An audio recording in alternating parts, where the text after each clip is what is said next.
understanding and working with the team and being really clear what the goals are and why we're working on things and where we're trying to get to, and encouraging and allowing people to challenge and come up with new ideas and be creative, that allows you to have much better projects that have better outcomes.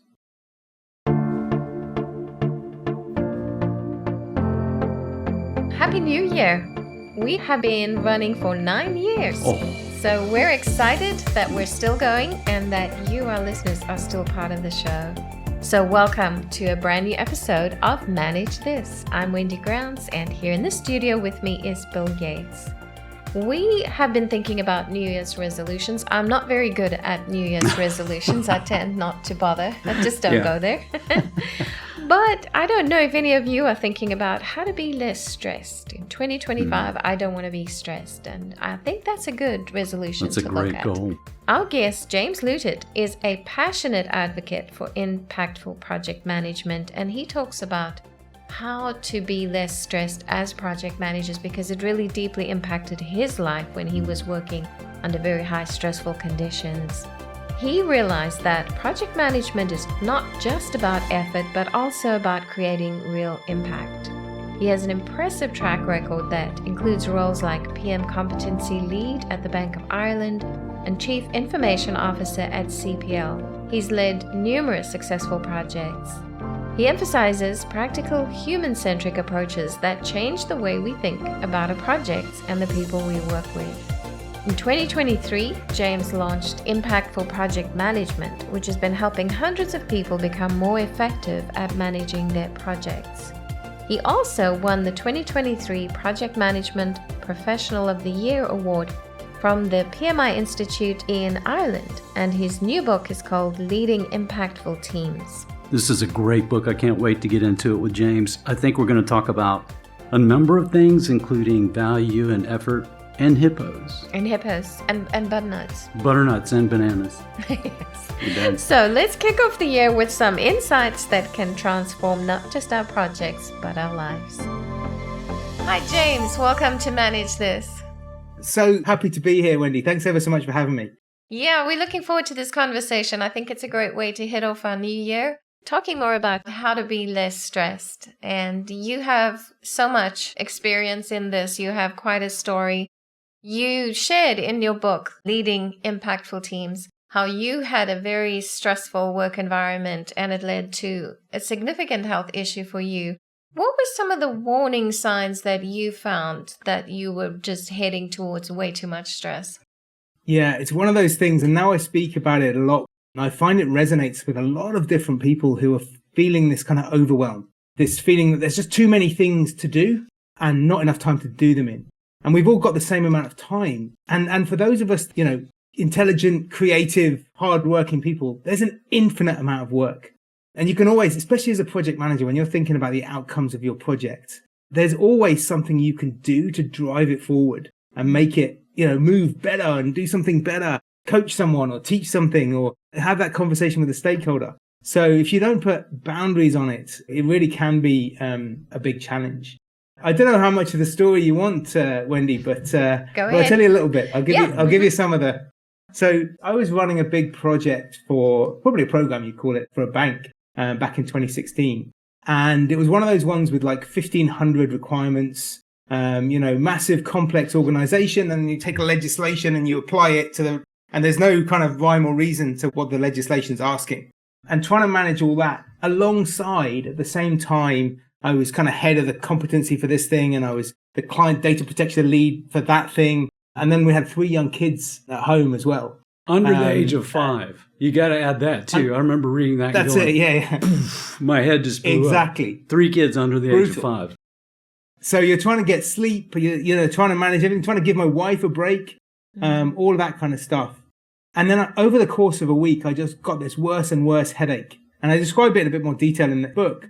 But by the end of the week, I walked up to my boss at one of these kind of big team management meetings. And in front of all the partners in the consulting firm that I worked for, I said, Carl, I need to spend the next 20 minutes talking about my mental health. And if you don't let me, I'm going to resign immediately and I'm going to tell everybody that it's because you wouldn't let me talk about my mental health. That is brave. Very brave. Both barrels. And the poor guy, like, he didn't really know me that well. Like, he was my boss's boss. He was just running the meeting. And to his eternal credit, he said, James, go for it. Like, do what you need to do. I trust you. And so then I stood up in front of a room full of partners in the consulting firm that I worked for. And that all came out, and I kind of unloaded all of this stress and everything that was coming out of me. And it turns out what was interesting there was that the corporate machine kicked in and people came and helped me and the pressure came off very quickly. But it turned out that the stress and the pressure that I was feeling, although it was very much related to the work that I was dealing with and the size and scale of the problems I was trying to face, I also, by that stage, was extremely sick with meningitis. And I didn't realize it. And the next morning, I ended up having what they called a psychotic episode, where I ran around the local village shouting weird things. And I was rushed off to hospital. And it turns out that the two things were related, that the serious medical condition had been brought on by this kind of overwhelming stress. And I probably should have been in hospital a week before. And I think the warning signs you asked, Wendy, were kind of just that taking too much on, right? Trying to solve everything and not necessarily trusting and building the capability of my team to be able to do that well enough. That's powerful. And that experience led you to write this book. Tell us more about that. And what's the goal? What is your goal with this book? So it was really interesting. After that experience, I went and renegotiated my role and I got a brilliant job, right? I became the head of project management competency for the bank.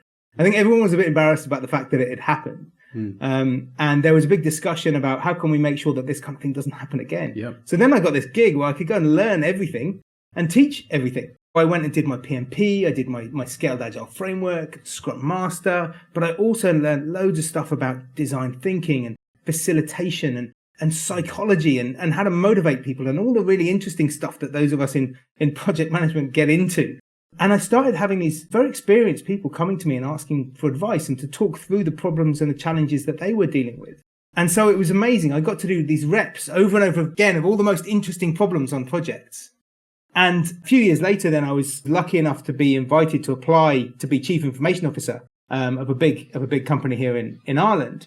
And I didn't know how to be a chief information officer, so I read 3 books on how to do that before the interview, and nailed it. And I got the job, right? So all of a sudden I've gone from coaching and guiding people to, hang on a second, I'm on the hook now with this overwhelmed team of people who need to understand stuff and get better at it. But they're great people, but they just don't know necessarily how to manage the work. I was like, hang on a second, I've been coaching this stuff for the last 2 or 3 years. I can do this now. So we started just building in these tiny little changes. I didn't do a big agile transformation or make a big fuss about everything. Just started building in what I thought would be useful little changes along the way. And over time, that became kind of like an agile transformation. And we started doing a mix of Scrum and Kanban and things like that. But actually, as the organization saw it, it looked like just a really effective IT team working really well to prioritize things. And my management style became what I now call coach and delegate. Coach, coach, coach, coach. Delegate. Aha. Coach, coach, delegate. Coach, coach, coach. And then you can delegate more. And the more you coach, the better your team get. And over time, I went from being that massively overwhelmed, like very busy CIO, having a team of people who were doing all the work for me. And I went down to a 4-day week. That was cool, right? So then I was sitting there on a Monday and the kids are in school on a Monday morning and I wasn't going to open my emails. That was for sure. So that's when I started coming up with this idea. Hang on a second. I could get back into what I really enjoyed doing in my previous role, which is helping to explain this stuff to people. And I went and found this amazing artist, Thijs, started drawing these cartoons and building these ideas and started writing these stories. And then over time, I thought, hang on a second, there's a big gap in the market for this. I think practical delivery, project management, leadership approaches. And I finished up with CPL in 2022, summer of 2022, got my head down, wrote a book, and then started this business then in the beginning of 2023. And now I do something similar to what you guys do, right? I help those teams to become more effective. And it's very practical, very simple to use ideas and techniques that I think are what's so effective. Well, hats off to you. Just even at this point in the story, I think a teachable moment for me as I was reading your story and seeing how this all started. Okay, I'm physically ill and also am emotionally just shot. I'm stressed out at work. It took so much courage for you to express that. It kind of hit a boiling point for you You probably look back on, man, I wish I had done this earlier, but it took tremendous courage. So I think for all of us, it's a great takeaway for me to go, okay, there are times I need to raise my hand. I need to lift that flag and say, whoa, time out. I need help. We need help. So well done with that. Yeah. And I think that's something I've learned probably since then, is the most impressive people ask for help when they need it. Yeah. It's actually more impressive to ask for help than it is to just struggle along and not do very well. Yeah. Right? Because you can articulate it much more clearly, and the organization is there to help. Like they've got the same goals as you, hopefully, and therefore you should be able to get the help that you need and make a difference. And I've seen it over and over again, and certainly on my teams now that I work with and the ones when I was running them, I would encourage that idea, like ask for help, show me what the problem is. I probably can help, or I can get you the help you need, and we'll all have a better outcome. Yeah, that's so it's good. a bit of a mindset shift. It's funny, James, to me, it's a bit like delegation. It's like there are two reasons that I don't ask for help and I don't delegate soon enough. I want to control things, or I don't want to show weakness or a lack of knowledge. So, sometimes I hesitate to ask for help because it may show weakness, or I hesitate to delegate something because I want to control that. And both, kind of point back to it's a weakness in me that I need to face. Yeah, and that's it. That confidence to ask for help or to delegate and still own the outcomes is really something that I think a lot of people could take away. Now, in chapter 2, you talk about the lenses through which project managers view their project. These are things that can really become stresses for project managers. I'll just list them: scope, prioritization, time, cost, quality, risks, team, and stakeholders. Can you briefly give us a summary of how all of those things can impact the stress of project management? The main one is prioritization. So I came up with this construct because I wanted to simplify project management down. Yeah. I wanted to write this book with stories and cartoons that anybody could pick up and engage with, whatever their background, right? Whether they're a deep expert in project management or whether they're just like trying to manage a bit of work for themselves. And so I've learned a lot about project management over the years, and I knew there was these kind of consistent themes that keep coming up. I literally went through all the other books and everything else, and I kind of wrote these headings down. And most of those lenses, so scope, time, cost, quality, team, stakeholder, risk, would be pretty standard, right? They're not things that people are surprised to hear when you talk about project management. But the one that is that big one, prioritization. And I think the emphasis there over and over again is how do you choose what you don't do? One of the agile principles is maximize the work that you don't do. Yes. Right? Let's find the work that's not going to be valuable and get rid of it. And I think for me, that's fundamentally one of the biggest skills, and certainly one of the best ways to deal with stress, is to get that out there in a good discussion and choose what you're working on and what you're not working on for you and your team. And I think that's a great way of thinking about stress reduction. I agree. It's in life and certainly in projects. There's always more to be done. And I feel like as leaders, one of the most influential impacts we can have on our team is helping them rank and prioritize their work. If we can communicate to our team members, hey, I know there are like 10 tasks that are assigned to you right now that need to be done in the next 2 weeks. But let's look at those realistically. What are the top 3? Which ones really need to get done? What's on the critical path, or what's going to impact the next milestone or the next delivery that we're doing? Let's focus on those. And if we get all 10 done, wow, that's amazing. But let's get these 3 done and then we'll reassess. That to me as a team member, when I've had a leader do that for me, it just helps me. You can get overwhelmed and your brain just starts to spin out of control. Yeah. You're thinking about item number 9, item number 7, and wondering, how am I going to get this done? Or I don't even know how to solve that problem yet. I really need to be focused on 1, 2, and 3. And I need somebody to help me kind of focus on the stuff that's most important today. And then we'll reassess. That's it. And for me, like when you're doing prioritization, there's a few ways to do it, right? You can go to the CEO and just ask them to prioritize everything, but they're pretty busy and that's quite hard, right? Or the next level down or wherever it is. But for me, actually, and what I teach through the training course and through the book is this idea that actually you need a couple of ways of thinking about prioritization. You need a couple of numbers, really, right? Which is value and effort, right? So how do you understand the value of the thing you're working on, and how do you understand the effort of the thing you're working on?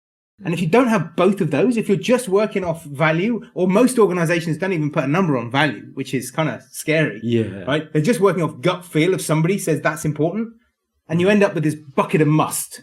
You guys must know Moscow prioritization. Right. Yeah. So then everything's should, the could. most important. Yeah. Yeah. And everything just is must, right? Mm-hmm. Yeah. And all of a sudden you haven't prioritized anything. You just got a bucket of must. Right. Right. And for me, what I teach, very, very simple. If you take one thing from the book or one thing from the training course, is that you need to prioritize with a list, right? Number 1, number 2, number 3, number 4, number 5, no equals.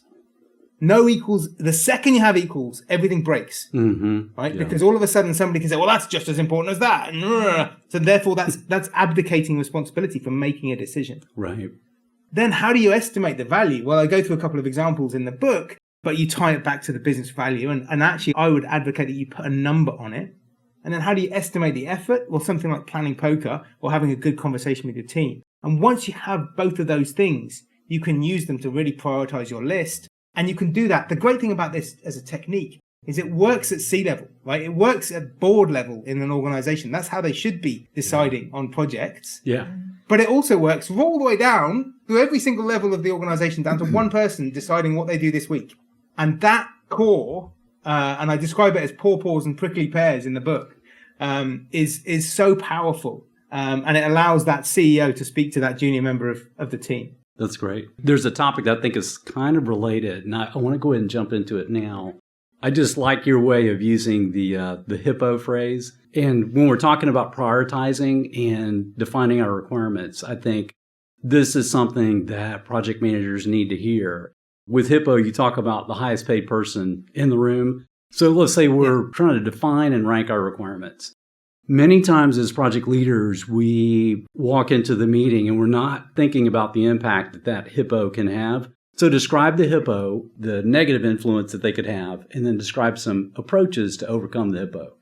Yeah. So the HIPPO is such an important thing. And having been at C-level in a big organization, you've been a HIPPO. Speaking to other people, I've been a HIPPO, right? Yes. Sorry, I've been a HIP. It's actually the HIP is the person. Yeah. Their opinion is the HIPPO. Yeah. So you're not actually calling anyone a HIPPO. Right? Yes. So the idea is, people come to me, they say, James, how do I get my team to come up with ideas? You know, I think I've got good people, but they just never come to me with ideas. The answer is shut up. Let them speak and give them space to do that.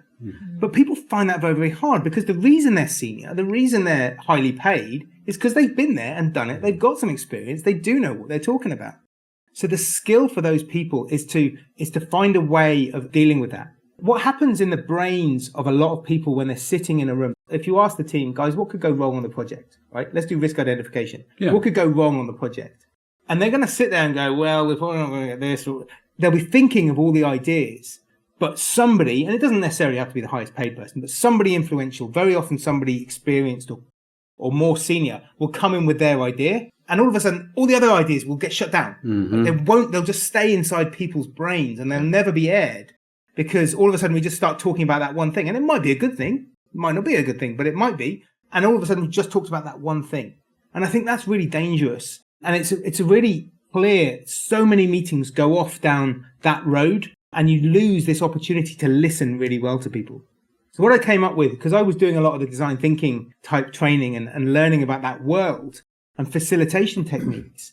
And I'm trying to deal with this problem. So how do you actually get ideas from people? In the book, I describe what I call the SAVE technique: silent writing, affinity clustering, voting, and then execute. And the reason that's so powerful is because it takes the HIPPO out of the equation. So all you do is you ask that question. So let's say you're in a room with your team, right? You've got 5 or 7 people in the room. And you say, guys, what might go wrong on this project? And then you shut up, right? You write that up on the board. You give everyone a stack of Post-it notes and a pen.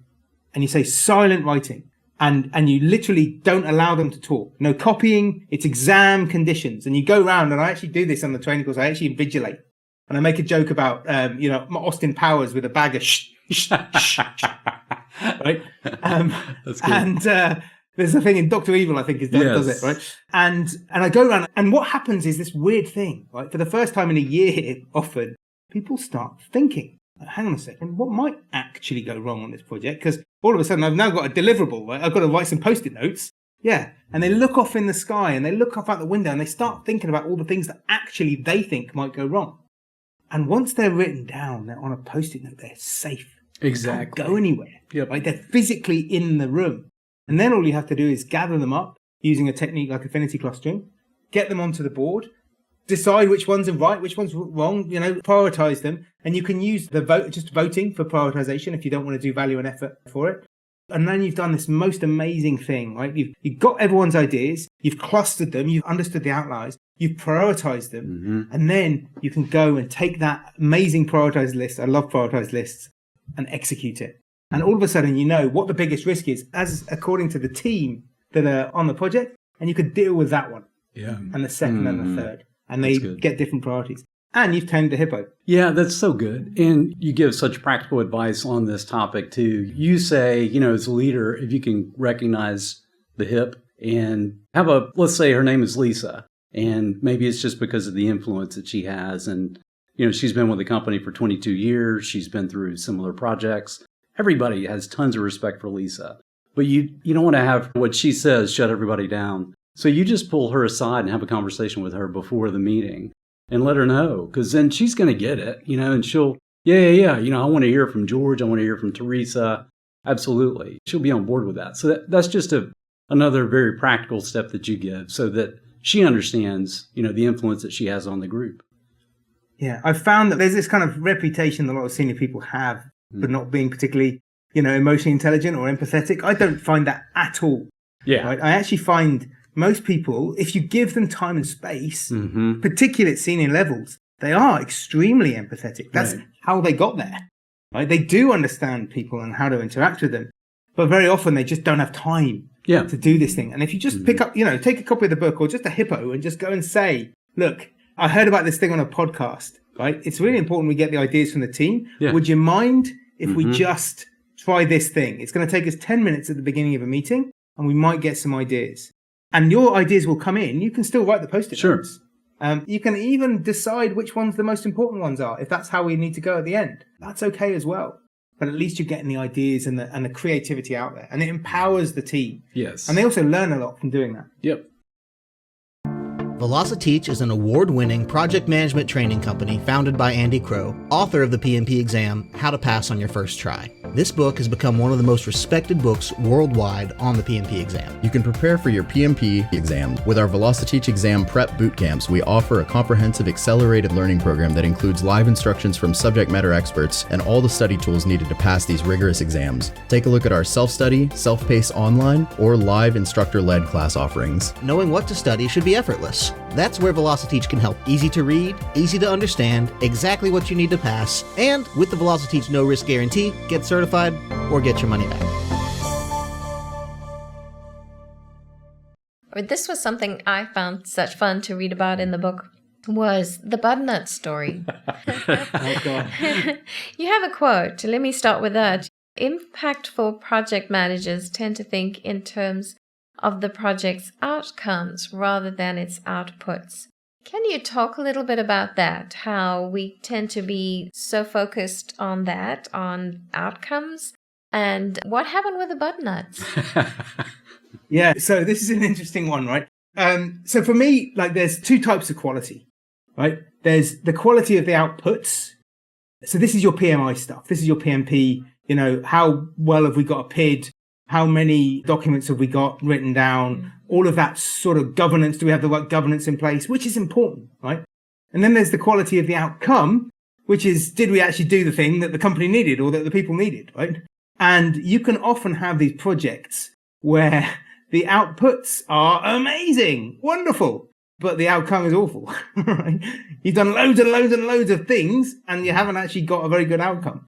And one of my friends calls this kind of project management apparatchik project management. So the idea, you imagine in Soviet Russia, you've got these people who are following the process, because if you don't follow the process, things could go very, very badly wrong for you personally, right? And a lot of people are doing that because, they have to fill in the document. The methodology says we have to have this document, so I fill in the document. But they don't necessarily understand why they're doing it. And sometimes that document is never read by anybody else, and all you've done is work, and there's no outcome at all. Whereas for me, understanding and working with the team and being really clear what the goals are and why we're working on things and where we're trying to get to, and encouraging and allowing people to challenge and come up with new ideas and be creative, that allows you to have much better projects that have better outcomes. So you want the butternut squash story? Oh, yeah. Yeah. Mm-hmm. Okay. So this was a fun one, right? This is back when I was developer, right? So this was back over in England. I'm in Dublin now. And we were working for a big supermarket chain. It was a consultancy company, but we were working for a big supermarket chain. And we were doing all of the buy one, get one free and those kind of promotional things on the website. And it was about a 6 or 8 month project. It was a long enough project, long nights, big effort. The complexity in this world is really huge, actually, when you get into it. And we put the thing live. We did all the things we thought we'd done. We put the thing live. We went and had a big party, all that stuff, right? And it was great. And it was a success. And then about 3 or 4 days later, my boss at the time, Matt, came and he was like, guys, did you do anything weird in the supply chain? I'm like, no, we were doing stuff on the front end of the website with the promotions. He's like, would you mind just going and checking? Because there's this weird thing that's happening, right? And we said, what's going on? He said, well, all of the bananas for the southeast region of England are going to the High Wycombe store. And all of the butternut squash for the Midlands is going to Walsall. And we were like, no, well, that's like nothing to do with us. That's a supply chain. It sounds like a supply chain issue. Anyway, we went and had a look in the code, couldn't find anything. And then my mate came back from his holiday and we told him what was going on. He said, oh, yeah, I think I might know what's happened. And what had happened was, right, he'd decided to make the promotions work better. He decided to change them all from kilograms to grams. So he'd multiplied, a kilogram of broccoli was now 1,000 grams of broccoli, right? And a kilogram of butternut squash was 1,000 grams of butternut squash, right? Great. So it makes sense. You should be able to do the promotions. But he'd taken that all the way through and he'd realized it wasn't going to work. So he'd backed almost all of it out. Almost. But there was one little bit of it, which was like an override into the supply chain. And this was back in the early days of online grocery. Yeah. And there was this little override that somebody else years ago had put in. They're like, if we sell loads and loads online, then, the store's going to need loads more. So we'll kick into the supply chain and then the stuff will go through the supply chain off to the store. And his bug was that he'd multiplied that by 1,000, right? So someone who ordered a kilogram of butternut squash online for their, it was enough for like a nice Sunday lunch. 1,000 kilograms went into the supply chain, right? And off to a warehouse somewhere. And some poor warehouse assistant was kind of loading up this lorry going, they want a block of butternut squash in Walsall this week. What's going on there? And it made the front pages of the newspapers, right? So there was this store manager in one area with like just piles and piles of bananas. And they was like, just giving them out to everybody. Take some bananas. I've got too many bananas. I don't know what to do with them. They're all going off. And it was funny, right? So it was definitely ours, and we could have caught it with testing, which is kind of the point in the book. Yeah. But the funny thing was, right, a few weeks later, they had the Retail Week Awards, and our client partner was sitting there next to the CEO of the supermarket chain, and they had this kind of black tie dinner, like everybody's kind of posh, that kind of thing, right? And they had the starters, and the waiters came around and passed out all the starters, but my boss's boss didn't get one. And he was looking around going, what's going on? Like, I didn't get one, like everyone else got one. And the CEO was sitting next to him, giggling away to himself. And all of a sudden there was this big fanfare. And in came these two waiters with the world's most enormous bowl of butternut squash soup. Popped it down there in front of my manager, the partner. And everyone had a good laugh about it. There's a few things to learn from that, but one of the things is that relationships matter, right? The fact that they could then joke about it, because the thing cost a lot of money. That's true. It's not good news to be sending all the bananas to one place. Right? But whatever happened, whatever deal was done, and I'm sure there was a deal done, I'm sure we took some of the costs in the end, then the relationship is what pushed it through. And we ended up staying on that client for a long, long time, did lots and lots of great work with him. So there's a few things you can learn from that story, but it's good fun as well. It's a good story. Yeah, that's a great story. And just the look on the guy's face when he thought about that piece of code. I've experienced that before back in the day. I'm like, oh no. Yeah. Oh man. Project managers' most powerful resource is their team. How can a project manager, they're looking at their team, they want to utilize them well, but they want to make sure everyone's aligned with the project goals, but also that nobody is feeling overwhelmed. Not only are we responsible for our own stress, but we're responsible for the people on our teams as well. What advice can you give for a project manager leading a team just to keep an eye out on the stress, but making sure people are all aligned on the goals as well? Yeah, so we might come on to motivation in a bit in terms of Dan Pink's model, which I really think is useful. But for me, listening to your team and building that kind of empowered feeling that they can share things and they can ask for help and they can show you what's going on is really crucial. I like that prioritization approach that we talked about. I like that in my one-to-ones with people. So I come to them and say, okay, what's the list? How long is that going to take? How long is that going to take? How much space do you have? And don't forget, we're out for the team meal on Tuesday. Let's have a look at all the things that are going on. And then you work through that list. And I think managing that makes a huge difference to the success of teams. But equally, there's a question about the sort of human element of the interaction. And particularly when we're all remote nowadays, or a lot of us are spending a lot of time away from each other. We don't see as much of each other as we used to. And I came across this lovely video, and I think it was from the BBC. There was like a little mental health video. I'm not sure if I actually do cover it in the book, but there's a bit there where you have a conversation with people like, how are you doing? Busy. Oh, me too. I'm busy. Yeah. And there's this, well done us. Aren't we busy? Didn't we do great? Right? Yay. We're being busy. As if somehow busyness is like a good thing to have done. Mm. And for me, the tip I picked up in this little video, which I think is really useful, is ask again, right? Ask that second time. Yeah, but how are you really doing? And just that second question is a really powerful way of kind of opening the conversation to have a human conversation with someone. And then all of a sudden you're like, yeah, I'm not so great actually. This is going on at home, or like I've got 3 young kids, or whatever the thing is, I'm struggling with something. And all of a sudden you've kind of broken out of that little ritual that we all do about being busy into a human conversation. And I think that's a really useful thing that we can all kind of keep at the back of our mind. That's so good. We had a conversation with Laura Bernard, and she talked about this too. She actually, I think it was an article she wrote on CIO.com. Right. Mm-hmm. And I'm just going to read a quote, because she's like you, James. She does not like the busy badge at all. Laura's quote was, simply being busy doesn't mean a project is successful in delivering business value. Yet many teams proudly wear busy badges, leaving executives wondering why results aren't materializing. Busy doesn't equal productive. In fact, busy gets in the way of being productive. And to your point, it's a quick, trite response. There's no depth to it. We flip it out sometimes. And it takes the smart leader to go, okay, hey, what are you busy on? What are you most worried about? Or how do you feel about, the deadline we have on Friday? Tell me more about that. Or do you have 3 kids at home that are under the age of 5? Yeah, that's it. I get your busyness now, so it's a quick response that doesn't bring a lot of value. We have to chip through that and find out what's really going on. Yeah. And that's where, again, that prioritization thing over and over again comes back to it. So when I was in that hospital bed back in 2016, my brother's kind of cool. Like he's got a big beard and long hair, and he plays the guitar and he makes harps for a living. Right.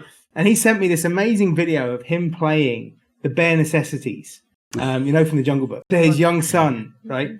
And it's a lovely video. And I was looking at it just the other day. And his son's like 8 months old, same age as my son Thomas at the time. And they're giggling away at this thing. And there's a line in that song where Baloo the bear, he says, if you pick a pawpaw or a prickly pear, if you pick a raw paw, well, next time, beware. Don't pick the prickly pear with a paw. When you pick a pear, try to use a claw. But you don't need to use a claw when you pick a pear with a big paw.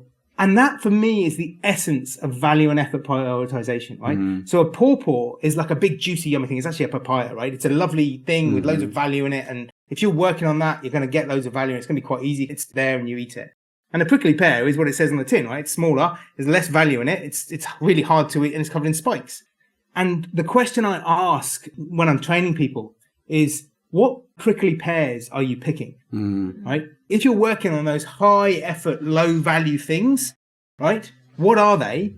What clause can you use? So can you use something like ChatGPT or, AI, escalation, delegation, using different things to solve those prickly pears? Yeah. But you don't need to use a claw if you pick a pear of the big pawpaw. If you're working on the highest value, lowest effort things available to your organization, you're going to have all the resources you need, because you're working on very high value stuff. And you'll be able to apply the resources that are there to unlock that value. And for me, that's why that conversation becomes so powerful with so many stakeholders, because it allows you to have that conversation that says, hang on a second, your thing isn't something we should be doing in the context of all these other things that are there that are higher value and lower effort. I can see the power in having my team understand Throughout the project, we're going to have conversations about two different traits, value and effort, and continuing to think through those two lenses, those two questions when we look at prioritization. Yeah, that's a powerful construct. Yeah. And then you teach people how to estimate value. I use planning poker, so I've actually got my own merch, my own planning poker cards to teach people how to estimate effort. And then you just keep having a conversation over and over again. And this is nothing more really than Scrum. Right? It's just agile backlog prioritization, maybe with some slightly better understanding of value and effort than most people go to. But it's quite easy to implement. Earlier on, you mentioned Daniel Pink's model of motivation, autonomy, mastery, and purpose. Can you give us a little bit more about that and your recommendations for leading teams with this mindset? Yeah. So I read the book Drive, I'd say probably 10 or 15 years ago now. I don't know how old it is, but I came across it quite early. And it's a brilliant book. And what it is it's simplified motivation down for me. What Dan Pink says is that there's three things that if you're missing any of these three things, it's extremely demotivating. So the first thing is autonomy. Do you have some control? Not necessarily full control, but are you able to influence the things that you're doing on a daily basis? If you're sitting there just being told, do this, then do that, then do that, it's really demotivating, right? It's not great. And especially if you can see something that's a better way of doing it and nobody's listening to you, that's brutal. The second thing is mastery. And I feel this in terms of, on the training course, I use balloon animals to teach growth mindset. I teach people how to make a balloon dog. And then I prove to them that they didn't know how to do it and they can now, right? I think nowadays we can learn stuff so quickly. YouTube videos, ChatGPT, you can learn very, very quickly a lot of these things. And if you're not getting better each day at stuff, it doesn't have to be bigger stuff. It can be other stuff as well. But just getting better every day is very motivating, and not getting better is quite demotivating. And then the final one, which some organizations have in spades and some organizations really struggle with, is purpose. Why are we doing what we're doing? And if you can't articulate that to your team, or worse, if you don't know yourself, then a reasonable question to ask is back to Simon Sinek. Start with why. Go and ask why. Why are we doing this? And that's really powerful. So the reason that's a really good model is, first of all, it resonates with me. I really believe it's directionally correct in terms of how we're all motivated. But it's also really easy to remember and useful. So when I go into a one-to-one with a team member, I just have to remember three words: autonomy, mastery, purpose. And I just think, how can I give them a bit more autonomy? How can I help them get better at stuff? And are they really clear on why we're doing those things? And then that creates this amazing behavior where you start to coach and build and delegate to your team and build their capability and responsibility for things. And you listen to them well. And all of a sudden you find that from being far too overwhelmed yourself, you've gone down to a 4-day week and you're writing a book. That's right. Yeah. That is powerful. I remember, same as you, I can't remember when I first read Drive, but it's such a powerful book. And those three tenets really, you drive them home perfectly. Yeah. What a great way to have a conversation with a team member. Yeah. Thinking through those three. So if you're doing one-to-ones with your team and you can just have those two things in your back of your head, the prioritized list of what they're working on with value and effort, and then autonomy, mastery, purpose, as in terms of motivating those guys, you've got a fabulous agenda for a one-to-one with your team. You've also got a fabulous agenda for a one-to-one with your boss. And all of a sudden you can show and you can start to get more autonomy, mastery, and purpose. And guess what? Get promoted and maybe hit CIO before you're 40. Yeah. One of the things that you describe in the book is a distraction audit. And describe what that is and the impact it can have on a team. Yes. I was using, one of my favorite techniques is a thing called lean coffee, which is a great technique, which I describe in the book. I was using it to have a conversation with the team and find out what they were struggling with. And what came right to the top was this distractions. People keep on interrupting me. And I said, well, okay, so I kind of had a sense of this, and we all get this, right? Notifications there's a WhatsApp, there's a Teams or a Slack message, there's an email that comes in, phone call, someone drops by your desk. All these distractions are coming at us all day long. And what I said to the guys is like, hang on a second, okay? So I gave them each a little pad of paper. I said, I want every time you get distracted from what you're supposed to be working on, write it down. Just write it down. Yep. And then when we've gathered some data on this stuff, we can actually then come back together and see how we can deal with it. And so 2 or 3 days later, it didn't take very long, right? They came back to me and each of them had this little list of the stuff that they'd found out. And it was loads of it was each other. Loads of it was one guy pinging someone else, asking him a question. And what's really interesting is you don't necessarily think of the consequences on someone else when you reach out to them. Right. Right. So you think, and particularly me, and I was part of the problem, right? So I'm a CIO and I'm sitting there, I'm on Teams and I need to ask someone on my team a question. Bing, I'm going to ask them a question. I'm not necessarily saying that needs to be answered now. I'm just saying there's my question, right? I'm asking it now. I don't mind if it doesn't come back for another few days. That's fine. But I haven't made that clear in my message to them. So we started to have this conversation and then we started to change a few just very simple behaviors. I set an expectation in terms of when responses were going to come. Like, so for me, if you need me immediately, call me on the phone and I will try and answer it, right? If you need me as soon as I can get back to you when I'm between meetings, send me a message, right? And I'll have a look at my phone between meetings and I'll say, okay, and I'll probably call you back. If you want me next time I sit down at my desk, it's probably something like a Teams message. Bing. Okay. And I'll have a look at those first before I get into my emails. And then if it's kind of a 24-hour thing, that's where my email is kind of like, I'll try and get back to you within the next 24 hours.